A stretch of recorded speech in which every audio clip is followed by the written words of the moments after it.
예, 키맨의 황금 열쇠 이어가겠습니다. 증권가 우주대스타 키맨, KB증권 프라임센터 투자 컨텐츠 팀 민재기 팀장 나오셨습니다. 팀장님 안녕하세요. 네, 안녕하세요. 예, 황금 열쇠를 정말 쥐고 계세요. 여기서 말씀 주신 종목이요. 정말 이제 황금 수익률을 안아가고 있지 않습니까? 네네. 카카오도 말씀을 주셨고, 삼목 에스폼도 말씀을 주셨고, 네. 대부분의 종목군들이 거의 이제 신고가 영역인데, 오늘도 어떤 종목 위주로 주목을 하시는지, 거기에서 어느 정도의 황금 수익률을 뽑아낼 수 있는지 차근차근 이야기 나눠보도록 하겠습니다. 먼저 시장 진단부터요. 시장 어떻게 보세요? 네, 일단 계속해서 저희가 4월달은 3월보다 좋은 4월달이다라고 말씀을 드리고 있는데 지난주 이어서 계속 증시는 이제 고점을 높여가고 있는 그런 모습을 보여주고 있습니다. 일단 코스피 쪽을 이제 본다면 코스피는 결국에는 이제 외국인 수급이 중요하다라는 말씀을 드렸는데 외국인 수급이 우리나라에 들어오려면 이 공식은 여러분들께서 꼭 기억을 하셔야 될 것 같습니다. 달러 약세, 원화 강세 이 부분을 기억을 하시는 게 좋은데 최근에 지난주 목요일 이후로 일주일 동안의 달러 흐름을 보시면 계속해서 약세 흐름이 이어지고 있습니다. 제가 지금 방금 이제 달러 인덱스를 한번 확인을 해보니까 91.6까지 이제 하락을 하는 모습이네요. 그래서 지난주 대비해서 훨씬 더 지금 하락을 하고 있고 외국인 수급도 계속 긍정적으로 우리 국내 증시에 유입이 되고 있는 그런 모습입니다. 달러 약세와 함께 원화 강세가 이제 어제 원화가 우리 많이 하락을 했는데 외국인 수급은 그래서 우호적이고요. 오늘 뭐 큰 폭은 아니지만 외국인들이 현재 소폭 순매수로 일단 코스피에서 대응을 하고 있습니다. 이제 수급적인 측면에서 이제 우리나라 외국인들이 살 수 있는 환경은 되는데 그러면 이제 실적 모멘텀이 이제 좋은지를 봐야 되는데 지난주에 이어서 일주일 동안에 이제 코스피 우리 기업들 전체 기업들의 12개월 포워드 기준으로 이익 전망치가 어떻게 되고 있는지를 한번 살펴보니까 여전히 이익 전망치도 계속 올라가고 있는 상황입니다. 그래서 수급도 좋고 실적 모멘텀도 좋은 그러한 상황이다라고 보시면 될 것 같습니다. 자, 우리 코스피 내에서 시가총액 10개 종목들을 보면 우리 2차 전지도 많고요. 반도체도 있고 또 제약바이오, 인터넷 플랫폼 이런 기업들이 있는데 일단은 배터리 관련된 악재가 마무리되면서 LG, SK 관련된 이런 2차 전지 배터리 관련된 종목들이 좋은 상황이고 거기다 오늘 카카오가 이제 신고가 흐름을 경신하고 있는데요. 인터넷 플랫폼 관련해서도 실적 성장이 이어지고 있기 때문에 시가총액 상위 종목들 분위기 나쁘지 않다라고 볼 수 있습니다. 마지막으로 이제 차트를 한번 말씀을 드리고 싶은데 차트는 지난주에 이제 코스피는 약간 횡보하는 모습을 보였습니다. 횡보를 한다는 것은 에너지를 약간 축적을 했다라고 볼 수도 있겠죠. 에너지 축적한 이후에 전고점 돌파 가능성이 조금 높아지고 있는 그러한 환경이다라고 볼 수 있을 것 같고요. 지난주 금요일 날 이제 기금운용위원회가 열렸습니다. 그 이후로 코스피에서 이제 기관들은 계속해서 좀 팔고 있는 상황인데요. 반면에 코스닥에서는 계속해서 연기금이 좀 사고 있는 모습입니다. 그래서 제가 봤을 때는 일단 지수보다는 기관들이 연기금이 지금 코스닥을 사고 있는데 연기금이 어디를 사고 있는지 그런 입맛을 좀 살피시면서 종목을 고르는 게 중요한 타이밍이다라는 생각이 됩니다. 그래서 지수 흐름보다 일단 종목 선택이 중요한 그런 상황이 아닐까 생각이 되네요. 네. 예, 종목 찾아야죠. 하나하나 보겠습니다. 이제 철강 섹터에 대해서 기대감이 무르익고 있는 모양새고요. 오늘도 포스코가 대장주인데 또 추가 상승하면서 신고가 갈아치우고 있는 상황입니다.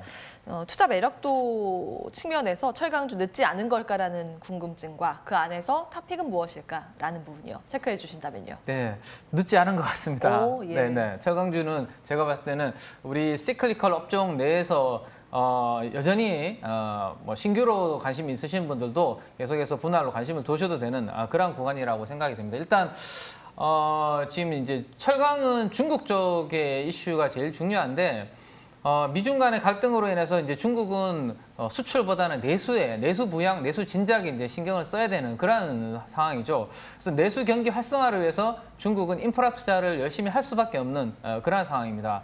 그래서 이제 문제는 그 인프라 투자로 인해서 철강에 대한 수요는 많이 늘어나는데 이 환경 이슈 때문에 중국 내에서 철강을 계속 생산을 많이 늘릴 수가 없는 그런 상황입니다. 그래서 이 2000년도 초반에 철강주들이 큰 폭으로 올랐을 때를 생각을 해보면 그때는 우리가 이제 중국의 동부 지역을 개발하느라고 그때는 열심히 이제 인프라 투자를 했었는데 지금은 서부 지역입니다. 그래서 동부보다 서부 지역이 훨씬 더 지금 지도에서 보시는 것처럼 규모가 크거든요. 그래서 여기에 들어가는 철강을 생산을 해야 되는데 이 환경 이슈 때문에 제대로 생산을 못 하고 있는 그런 상황입니다. 더군다나 이제 인프라 투자 때문에 이제 내수용도 부족한데 그러다 보니까 수출로도 지금 정치세 폐지 등 수출도 못하게 막고 있는 상황이죠. 그러다 보니까 국내의 철강사들 입장에서는 중국산 공급 가해 이 설비들이 이 철강 제품들이 우리나라로 왔을 때 문제가 되는데 지금 중국의 내수용으로도 부족하니까 우리나라로 와서 경쟁할 물량이 없는 거고요. 더군다나 이제 중국뿐만 아니라 이제 미국도 인프라 투자를 이제 본격적으로 앞두고 있습니다. 우리가 2000년도에 그 철강 관련된 섹터들이 크게 올랐을 때를 기억을 해보면 그때는 중국의 인프라 투자밖에 없었거든요. 근데 지금 20년이 지난 지금 시점은 중국도 작년부터 시작을 했는데다가 미국도 시작을 하고 우리나라도 이제 본격적으로 또 인프라 투자를 할 것으로 생각이 됩니다. 그래서 세계적으로 인프라 투자가 활성화되는데 공급은 제한적이고 수요는 지금 많은 그런 상황이 이제 철강 업황이다라고 보시면 되고 특히나 이제 철강은 이제 생산할 때 원재료로 우리가 철강석이라든지 이런 부분들을 많이 쓰는데 철강석 가격은 상당히 안정적인 흐름을 보이고 있습니다. 근데 중국의 여름 가격, 우리나라의 또 철강 제품 가격들은 계속해서 강세 흐름을 보이고 있습니다. 이 마진 스프레드가 계속 벌어지고 있는 그런 상황인 거죠. 그래서 제가 봤을 때는 이 업황이 당분간은 계속 이어질 것으로 생각이 되고 제품 마진 스프레드도 좋아서 이번에 포스코 실적이 잘 나왔는데 앞으로 철강사들 실적도 계속 잘 나올 것 같고요. 하반기에 인프라 투자가 확대되는 부분을 감안을 하면 철강주들은 계속해서 관심을 좀 두셔도 될 것 같습니다. 네.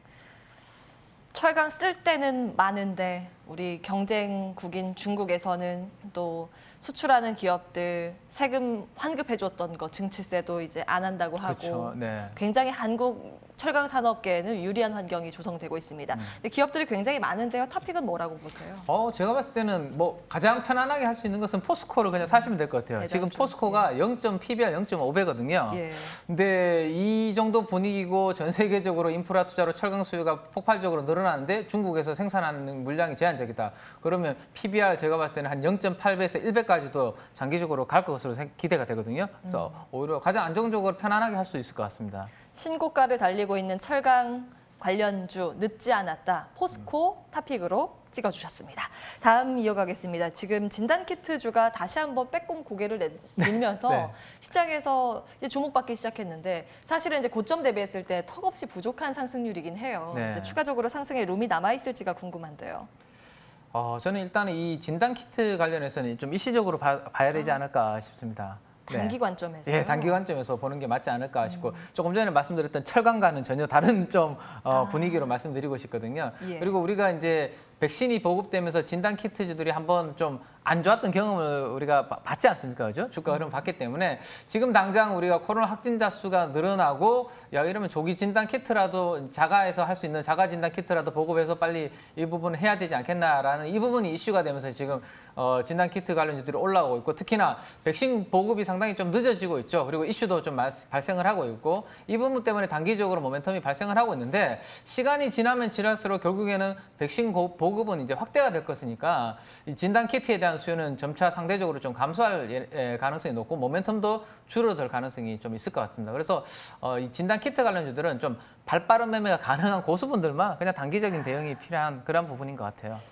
키트 말고 백신 관련주도 있고 뭐 네. 온라인 교육주 이렇게 관련 테마주들도 들썩이고 있는데 이것도 단기 관점이세요? 네, 온라인 교육주는 결국에는 이제 수요가 이제 중요한데 최근에 보면 이제 우리 학생 수는 제한적이고, 네, 다만 이제 코로나 때문에 온라인에 대한 이제 이 수요는 많이 늘어나는 부분이죠. 근데 이게 폭발적으로 더 여기서 더 늘어날 수 있을지를 생각을 해본다면 그게 쉽지 않을 것 같아요. 그 성장 산업으로 분류하기는. 그래서 4차 대유행 조짐을 이미 저는 선반영한 조짐이 있기 때문에 이 부분 또한 이 고수들의 영역으로 이제 보시는 게 맞지 않을까.